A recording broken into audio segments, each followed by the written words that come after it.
తాకట్లో ఉన్న మీ బంగారాన్ని విడిపించి ఆ రోజు ఆన్లైన్ రేటుకి కొంటాం. Sharma gold company. నమస్కారం, వెల్కమ్ టు సుమన్ టీవీ. నేను గీతాంజలి. ప్రస్తుతం మనతో పాటు భారతీయ శంకరపీఠం వ్యవస్థాపకులు, ప్రముఖ జ్యోతిష్యులు, ఆధ్యాత్మికవేత్త బ్రహ్మశ్రీ అన్నవరపు తిరుపతిమూర్తి అవధాని గురుగారు ప్రస్తుతం మనతో పాటు ఉన్నారు. వారితో మాట్లాడదాం. గురుగారు నమస్కారం అండి. ఓం శ్రీ మహాగణాధిపతయే నమః. మార్గశిర మాసం ఎంతో విశేషం, గీతా జయంతి ఈ మాసంలో మనం చూస్తాం. అయితే గురుగారు తిథిద్వయం, ఏకాదశి ద్వాదశి. ఏకాదశి వచ్చింది, ద్వాదశి కూడా ఉందండి. ఏకాదశి తిథిద్వయం. మరి ఆ రోజు విశిష్టత తెలియచేయండి. వసుదేవసుతం దేవం కంసచానూరమర్దనం దేవకీ పరమానందం కృష్ణం వందే జగద్గురుం. మనకు గురు పరంపర అని ఉంటుందమ్మా. ఆ గురుపరలో జగద్గురు అనేటువంటి పరంపరలో శ్రీకృష్ణ పరమాత్మ, తర్వాత ఆదిశంకరులు వారు ఉన్నారు, వ్యాసులు వారు, వీరందరూ ఉన్నారు. కానీ కృష్ణం వందే జగద్గురు, ఆయన జగద్గురు కనుక గీతా జయంతి రోజు నాడు సరే ఒక్కొక్కరు ఒక్కొక్క రకంగా ఆటలు పాడుతూ చేసుకుంటారు. మనకు ఆటలు పాటలు కదండి. కృష్ణుడు ఏం చెప్పాడు అనేటువంటిది ఒక వైదిక విధానం ఒకటైతే, వ్యావహారిక విధానంలో ఆ ఒక్క రోజైనా నటించకుండా గడిపితే చాలండి ఆ రోజుని. అంటే ఏ మనిషి ఎందుకు కూడా ప్రేమను నటించటం, లేనిదాన్ని నటించటం, నటన అనేటువంటి విషయానికి స్వస్తి పలికి ఆ ఒక్కరోజు కూడా అబద్ధం అప్రమాణం లేకుండా నువ్వు నిజాయితీగా కనుక కృష్ణ ప్రీత్యర్థం అంటే, చాలామంది అదేంటంటే గురుగారు ఎలా మాట్లాడతారు, కృష్ణుడు అన్ని దొంగ పనులే చేశారు కదా, మీ మొహాల మండ, ఆయన చిలిపి అల్లరి చేశాడు. ఆయన చేసింది అల్లరి. 16,000 మంది గోపికలు ఉన్నారు కదంటే, నేనంట ఎందుకయ్యా ఇటు మీలాంటి వాళ్ళు బ్రతుకుంటారు, భూమికి భారం అంట. నిజంగా చాలామందిని చూస్తున్నాం కదమ్మా. కృష్ణుడి విషయం గురించి వస్తే చిచే 16,000 మంది గోపికలు ఎందుకు బ్రతుకున్నావు నేను అనుకుంటా, ఇంకా బ్రతికే ఉన్నామని అడిగేస్తా ఒక్కోసారి నేనైతే. అదేంటండి అంటే అస్కలిత బ్రహ్మచారమ్మ, ఆయన తప్ప ఎవరు లేరు. నారదుడికి కూడా వివాహం చేసుకోవాలని బుద్ధి పుట్టింది.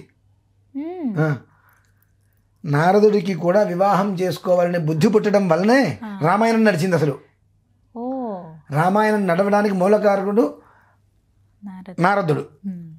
ఆయన నారదుడికి విష్ణుమూర్తి యొక్క దీనివలన ఒక విషయంలో కైలాసాధిపతి శృంగి భృంగి ఒక శాపం వలన ఈయనకి ఆంజనేయ స్వామి రూపంలాగా వస్తూ ఉంటుంది. తద్వారా రామాయణం సెకండరీ, అది మనకు సంబంధం లేదనుకున్నది, అది ఆ చాప్టర్ వేరు. అయితే ఈ కృష్ణం వందే జగద్గురు అని ఎప్పుడైతే రామాయణంలో సీతాపహరణం జరిగిన తర్వాత రామరావణ యుద్ధం జరిగినప్పుడు రాముడు వారు ఆజానుబాహుడమ్మ. ఇలా చూస్తే కళ్ళిటి కనిపిస్తాయి, చారడేసి చంప కళ్ళు అంటారు చూసారండి, అంతంత ఉండేవి రాముడు వారి కళ్ళు. ఆ కంటి సౌందర్యానికి వానరులందరూ కూడా ఆయన చూస్తూ ఉండిపోయేవారు. యుద్ధం అయిపోయిన తర్వాత కొంతమంది అక్కడ వాళ్ళు సిగ్గురులు అందరినీ కూడా రాముడు వారు కౌగిలించుకుంటారు. మిగిలిన వానరులందరూ కూడా అడుగుతారు, రామ మమ్మల్ని కూడా కౌగిలించుకొని అంటే, వచ్చే జన్మ నాది కృష్ణ జన్మ, కృష్ణ జన్మలో మీరందరూ నా ప్రేమను పొందుతారు అని అంటే 16,000 మంది మిగిలిపోయినటువంటి ఇక్కడ వీళ్ళు ఎవరైతే ఉన్నారో వీళ్ళందరూ కూడా గోపికలుగా జన్మించారు. రాధే రాధే రాధే రాధే రాధే గోవింద, రాధే రాధే రాధే రాధే రాధే రాధే గోవింద, రాధే గోవింద రాధే గోవింద రామరచంద్ర అని ఆ పాట వినండి. అసలు ఎంత అద్భుతంగా ఉంటుంది పాట మొత్తంలో. ఆయన తత్వం మొత్తం అందరూ వచ్చేస్తుంది ఆ పాటలో, అంత అద్భుతం. అంటే కోరిన వ్యక్తికి కోరిన విధంగా ఆయన కనిపించాడు. కోపంగా ఉండేవాడికి కోపంగా, అడక తీర్చే సత్యభామ దగ్గర అట్లా ఉన్నాడు, రుక్మిణి దగ్గర ఇలా ఉన్నాడు, రాధ దగ్గర అలా ఉన్నాడు, 8 మంది దగ్గర 8 రకాలుగా ఉన్నాడు, 16,000 మంది దగ్గర 16,000 రకాలుగా ఆయన ప్రేమను పంచాడమ్మా. ప్రేమించడం అంటే ఏంటి అసలు? అదేదో పెద్ద భూత అనుకుంటారు.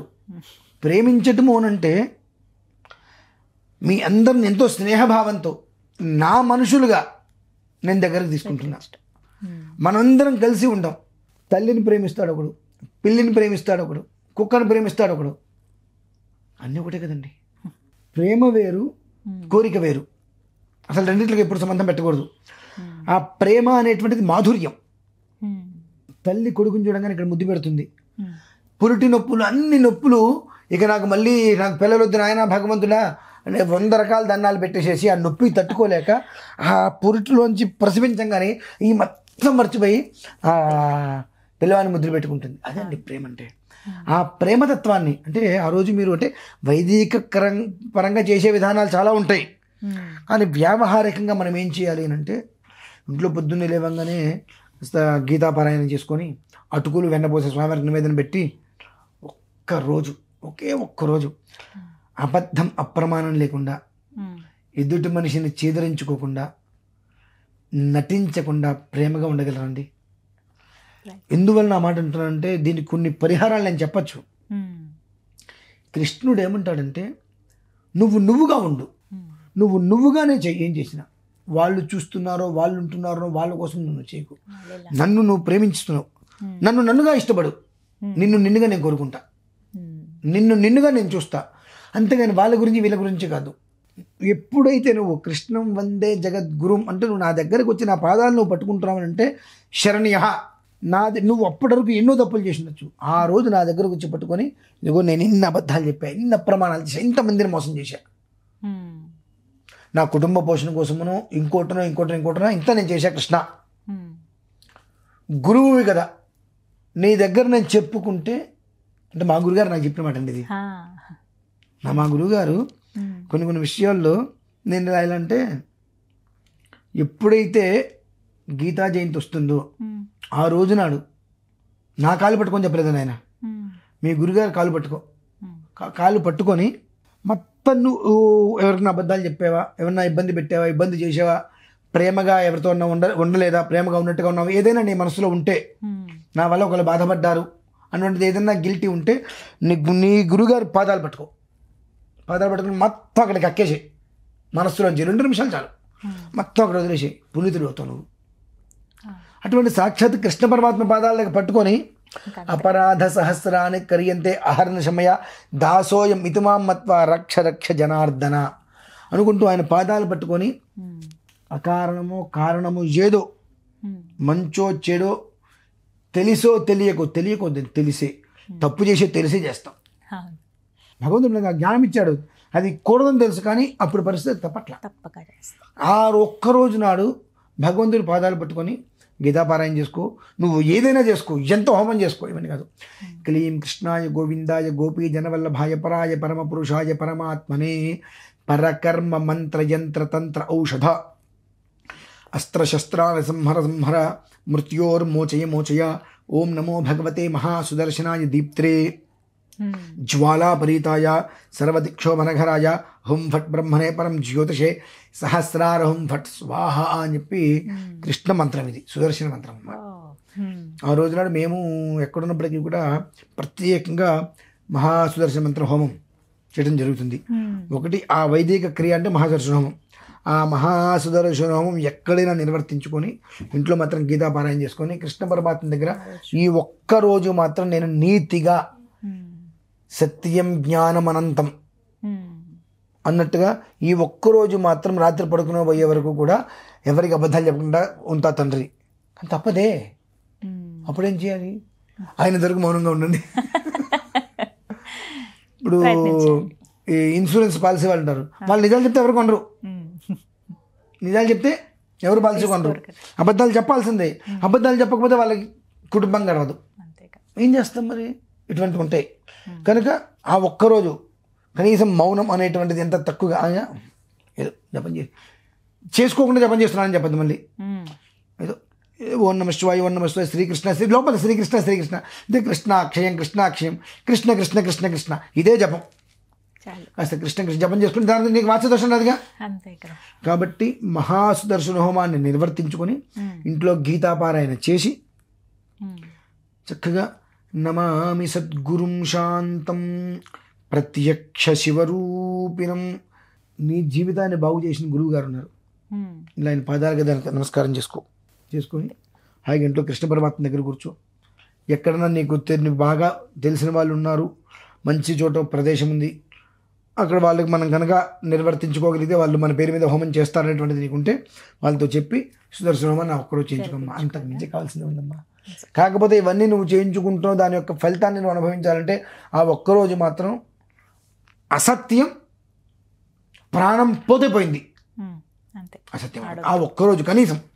దానివల్ల ఏమవుతుంది అని అంటే గురువు యొక్క అనుగ్రహం వస్తుందమ్మా. ఎందువల్లంటే మీరు శివుణ్ణి, బ్రహ్మని, విష్ణుమూర్తిని అమ్మాలి బుద్ధులు తెచ్చండి, వాళ్ళు శపిస్తారు.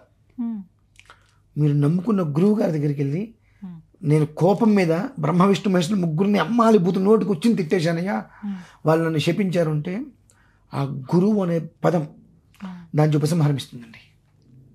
అది గమనించాలి మనం. అంతటి శక్తి ఉంది గురువుకి. ఒకవేళ కర్మ ప్రారంధవశాత్తు ఆ గురువు గారు కనుక నన్ను శపిస్తే బ్రహ్మ విష్ణువులు ఏకమై వచ్చినా ఉపసంహారం చేయలేరు. కాబట్టి గురువు అనే పదానికి అంత యోగం ఉంది. కాబట్టి గీత అంటేనే గురు గీత అంటారు. గురు గీత అంటే భగవద్గీతనే కాదండి, గురువు చెప్పిన మార్గాన్ని అనుసరించి నడవటం. గీత అంటే జీవితం. కాబట్టి ఆ ఒక్కరోజైనా కనీసం అధర్మంగా ఉండేటువంటి ప్రయత్నం చేసి ఆ శ్రీకృష్ణ పరమాత్మ యొక్క అనుగ్రహంతో సుఖ సంతోషాలతో ఉండాలని చెప్పి కోరుకుంటున్నానమ్మా. చాలా సంతోషం గురుగారు, చక్కగా వివరించారు. ధన్యవాదాలు.